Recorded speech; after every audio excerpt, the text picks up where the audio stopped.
자, 비트코인 저점을 높이면서 상승을 하다가 추세가 꺾이고 하락을 달리고 있죠. 그럼 여러분, 지금 관점이 어떻게 나뉠까요? 첫 번째, 이 하락이 다시 한번 이 저점을 깰 것이냐? 아니면 두 번째, 아니 깨든 안 깨든 결국엔 어디에서 반등을 할 것이냐? 이 두 가지가 여러분들의 가장 큰 관심사일 겁니다. 자, 그렇다면 우리가 가장 최근 들어서 마감을 한 주봉을 한번 봅시다. 자, 개인적으로는 저는 이번에 저점을 지금 당장 깰 것 같다라고는 생각하지 않습니다. 그 이유는 우리가 위쪽으로 가지고 있는 저항 구간을 뚫지는 못했지만 하방에서도 주요 지지 구간으로 작용하고 있는 위쪽에서 종가 마감을 내렸죠. 물론 이 자리를 아래로 꼬리 얼마든지 그릴 수 있습니다. 근데 꼬리를 그린다는 건 뭐죠? 결국 상승하기 전에 이런 자리에 유동성들을 모두 먹고 올린다라는 뜻이 되겠죠. 그런데 유의미한 상방 지지 구간 위에서 종가 마감을 이미 해줬기 때문에 저희가 깊게 떨어지더라도 지금 당장 저점을 깨는 관점에서는 조금 멀어졌다라고 생각을 하는 거죠. 자, 그럼 지금 하락이 최소 어디까지 갈 수 있을 것인가? 우리가 유동성을 한번 봐야 됩니다.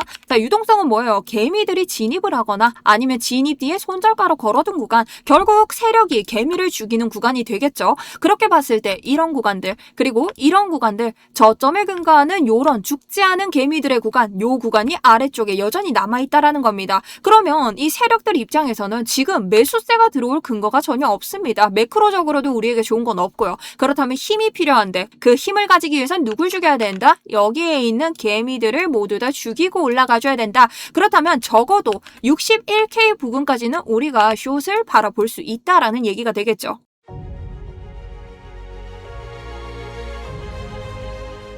안녕하십니까. 여러분들의 우상향 계좌를 책임지고 있는 차트 분석 전문가 정수연입니다. 자, 여러분, 오늘은요, 제가 여러분들이 가장 궁금해하는 관점에 근거를 해서 ICT와 파동 모두 다 알려드릴 건데요. 자, 파동을 어려워하시는 분들이 굉장히 많습니다. 그런데 여러분, 제가 누굽니까? 굉장히 쉽게 설명을 해준 사람이죠. 그렇기 때문에 정말 여러분들 안성맞춤으로 준비를 해왔습니다. 그럼 좋아요 한 번씩 부탁드리면서 시작해보도록 할게요. 자, 우선 전반적인 차트부터 보도록 할게요. 일단 저는 지금 숏을 가지고 있고 숏을 계속 가져가는 게 맞다라고 보고 있습니다. 만약 중간에 튀는 자리가 생겨도 오름슛을 보는 게 맞다라고 생각하고 있고 적어도 61K까지는 우리가 확인을 해야 된다. 깊게 빠지면 60에서 59인데 우리가 이걸 확인하기까지는 61까지는 적어도 이전 자리에서 가짜 반등에 속을 필요는 없다라는 거죠. 자, 그걸 알기 위해서는 이 비트코인의 원리부터 알아야겠죠. 비트코인의 핸들, 기사는 누구예요? 세력입니다. 세력이 돈을 버는 방법은요. 저점에서 사서 고점에서 파는 건데 개미 없이 그들이 그렇게 할 수 있나요? 없죠. 자, 그렇게 된다면 개미가 있을 이유도 없습니다.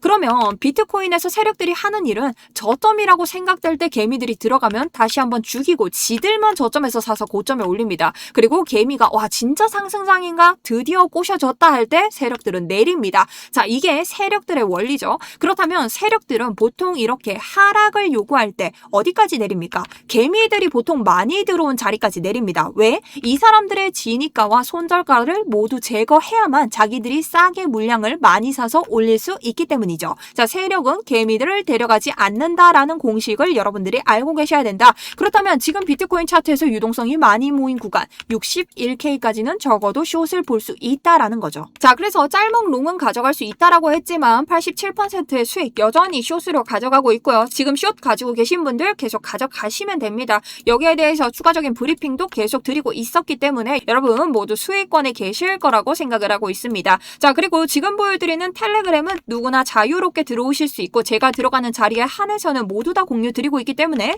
여러분들이 아래쪽 링크 통해서 신청 버튼만 누르시면 되고요. 구독, 좋아요는 한 번씩 누르시고 들어오셨으면 합니다. 자, 그럼 적어도 61K라고 했는데 우리가 이런 대략적인 값만 가지고는 털릴 수밖에 없겠죠. 받아줄 만한 매물대를 한번 보도록 하겠습니다. 자, 현재 일봉을 기준으로 봤을 때 뭔가 꼬리가 빠지긴 하지만 지지 매물대로 작용하는 구간들이 있죠. 그리고 이번 구간에서도 해당 지지를 받고 살짝의 단기 반등을 보여줬습니다. 그렇다는 건 우리 지금 봤을 때 이 자리에 있는 유동성들을 제거하러 가는 움직임이 충분히 나올 수 있다라는 거죠. 자, 그렇다면 이 자리에 또 유의미한 자리가 있을까? 우리는 일목구름을 볼 수 있습니다. 자, 일목구름을 봤을 때 현재 어떤 상태? 하단이 적어도 61.874, 약 61.9까지는 열려있다. 근데 이런 자리가 이전 유동성의 자리와 겹치기 때문에 충분히 하단에서 유동성을 먹고 위로 올려줄 수 있는 형태가 나올 수 있다라는 겁니다. 그러니 지금 숏을 들어간 분들은 최소 61K까지는 확인을 하셔야 된다. 근데 여기는 찐반이 아니라 대체적으로 이런 자리에 오면 개미들이 무서워서 매도세가 터질 겁니다. 추가적으로 터지는 자리까지 계산을 하고 올라가는 것이 현명하다라는 거죠. 자, 그럼 여러분, 지금 여러분들이 가장 속지 않아야 되는 자리들이 어딜까요? 바로 이런 청산 자리들입니다. 청산 자리는 코인베이스 청산 히트맵을 통해서도 볼 수 있고요.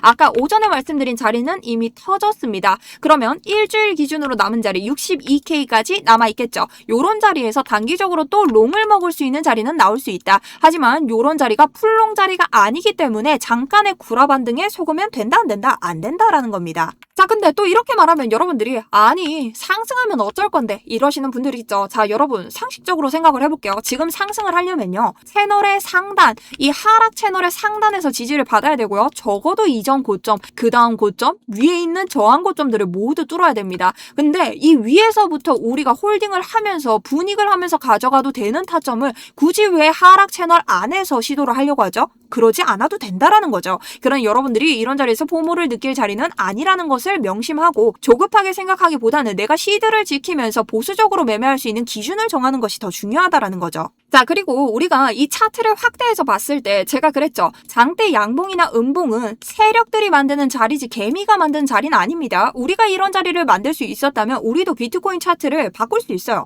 근데 돈은 누가 많아요? 세력이 많으니까 이런 자리에서 장대 음봉이나 양봉이 생긴다. 근데 이런 자리의 특징이 뭐냐? FVG가 생기는데 10명의 투자자가 있다면 1명의 세력이 던져버리니 9명의 개미 투자자들은 제대로 된 매매를 하지 못한다. 어디에서? 이런 구간에서. 그래서 갭이 생기는 것을 페어밸류 갭이라고 해서 FVG라고 하고, 이 구간에서 불공정하게 가격 거래가 됐다라고 해서 보통은 이런 자리로 한 번은 되돌린다. 그래서 우리가 이 자리 FVG에서 볼 수 있는 중요한 점은 중단선에서 지지를 받아주느냐 못하느냐죠. 자, 그래서 이 자리 같은 경우는 중단선에서 지지를 받은 듯한데 윗구간에 있는 FVG를 종가로 뚫어주지 못하고 결국은 하락을 했습니다. 그렇다는 것은 뭐냐? FVG의 상단도 뚫지 못했고 지금 같은 경우는 FVG의 하단도 지금 뚫지 못합니다. 그러면 원천적으로 우리가 봤을 때 지금 매수의 힘이 너무나 부족한 장이기 때문에 지금 같은 경우는 짤목 롱도 볼 필요가 없다라는 거죠. 자, 그럼 우리가 공통적으로 볼 수 있는 건 뭘까요? 지금 하락 뒤에 오는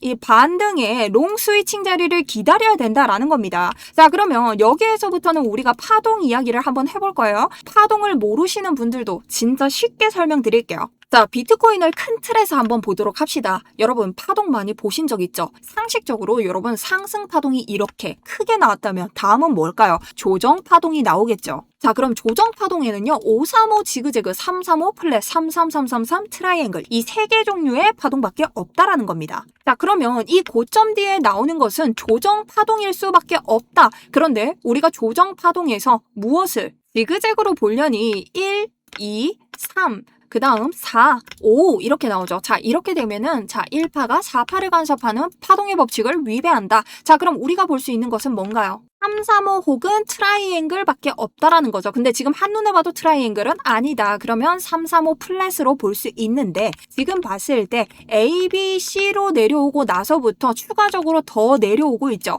자, 그렇다면 추가적으로 저점을 갱신할 때는 추가 사이클이 나오면서 W, X, Y로 나온다. 그럼 결론적으로는 이 안에 A, B, C 조정 파동이 한번 나오고 여기에서부터 상승을 이끌어갔으면 다시 상승 파동으로 전환이 됐겠지만 우리가 이 추세를 계속해서 끌고 가지 못하고 추가적인 저점이 등장했으므로 여기에서 또 한번 A, B, C라는 파동이 나올 수 있다라는 겁니다. 자, 그럼 여러분 첫 번째 시나리오는 끝이 났습니다. 그럼 두 번째 시나리오는 뭘까요? 자, 두 번째 시나리오는 이 상승 파동을 쟀을 때 우리 적어도 1, 2, 3, 4, 5가 나와야 된다라고 했죠. 근데 지금 한눈에 봐도 어떻습니까? 1, 2, 3, 4, 5를 훨씬 더 지나고 있습니다. 그렇다면 연장 형태로 나왔을 때는 9개가 나와야 되는데 지금 7개의 파동 정도만 관측이 되고 있다. 그래서 사람들은 트럼프의 관세 전쟁이 시작됐을 때 이것이 고점이고 여기에서부터 확장형 플랫으로 지금 현재 진행 중에 있다라는 관점을 보고 있습니다.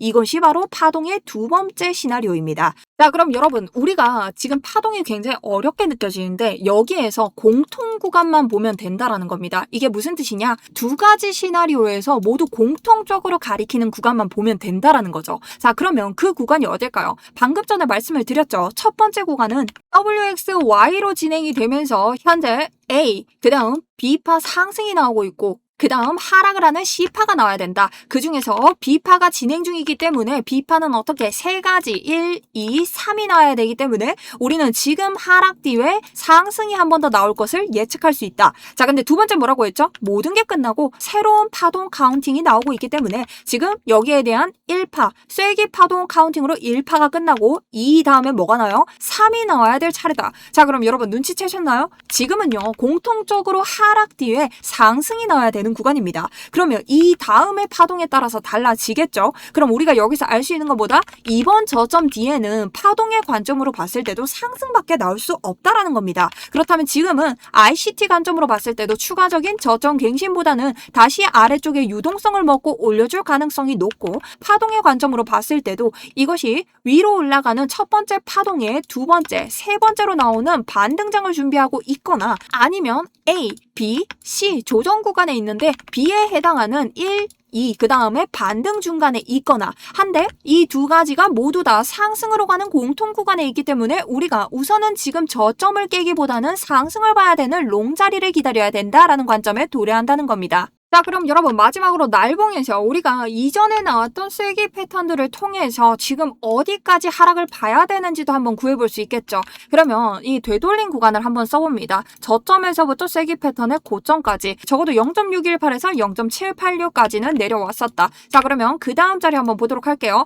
저점에서부터 해당 저점은 여러분 아래를 찍은 거고 이 고점을 올리기 위한 저점은 여기서부터이기 때문에 여기에서부터 우리 되돌림을 가져가야겠죠. 그랬을 때 아래에서부터 위까지 어디까지 되돌렸죠? 0.618에서 0.786입니다. 자, 그럼 우리가 알 수 있는 건 뭡니까? 이번 아래에서부터 저점에서부터 고점을 되돌렸을 때 최대 되돌림이 0.786까지라는 것을 알 수 있겠죠. 그럼 여기에서부터 고점을 찍었을 때 0.786이 어디냐? 정말 많이 빠져도 59.6K라는 겁니다. 그러면 최소 60K를 볼 수 있다라는 거고 덜 빠진다면 61K까지 볼 수 있는데 우리가 61K는 어디였죠? 날봉에서 볼 수 있는 우리 매물대 구간이라고도 말을 했죠. 자, 그렇다면 최소 우리가 61에서 카운팅 롱 스위치를 준비해야 되고 밑으로 여파가 더 빠진다면 0.786짜리까지 대기를 하면서 롱 스위칭을 기다릴 수 있다. 그런데 안전한 쇼까지 완익을 하려면 일단은 61K까지는 홀딩을 한번 해볼 수 있는 전략을 세운다라는 겁니다.